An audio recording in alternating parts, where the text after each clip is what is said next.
Vous êtes-vous déjà demandé d'où venaient la lumière et les ténèbres, le ciel et la terre? Ces phénomènes ont été appelés comme ça seulement pour les identifier, seulement pour avoir un nom, mais nous savons que ce sont des manifestations qui sont hors de notre portée, hors de notre compréhension.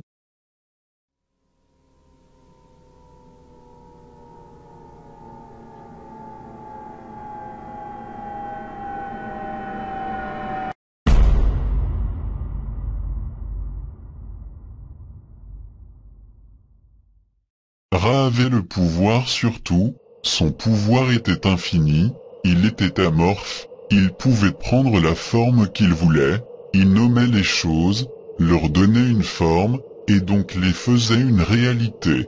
Il était le donneur de vie et de mort. Ra, avec ses fluides ancestraux, crée la lumière connue sous le nom de Shu, et les ténèbres connues sous le nom de Tefnuot. Ils engendrent leur progéniture. Le ciel embrasse la terre, nous Tegeb.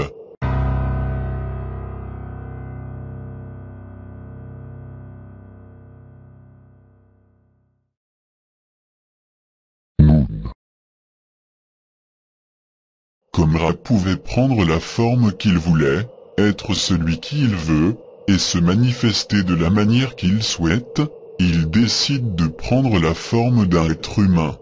Déjà sur Terre, il a commencé à pleurer et de ses larmes sont nés, les hommes, les animaux et les plantes. Savez-vous comment a-t-il été connu plus tard?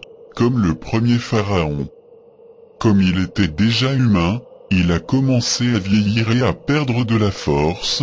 Un jour, ils ont commencé à se méfier de lui et ils ont cessé de le respecter.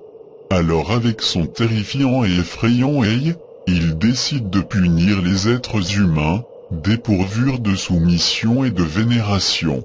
Cet œil a pris la forme d'une lionne, la lionne a attaqué toute la région, et bientôt la région a été baignée de sang et Ra a décidé d'avoir de la compassion pour les humains. Ainsi, tandis que la scélérate lionne dormait, Ra a mélangé de l'ambre et de la bière, infinité de vases, ce liquide a pris une couleur rouge, semblable à celle du sang, et il l'a dispersé près de l'endroit où la lionne était endormie. Lorsque la lionne s'est réveillée, elle l'a bu et a été intoxiquée par la substance. Elle a donc décidé d'arrêter de tuer.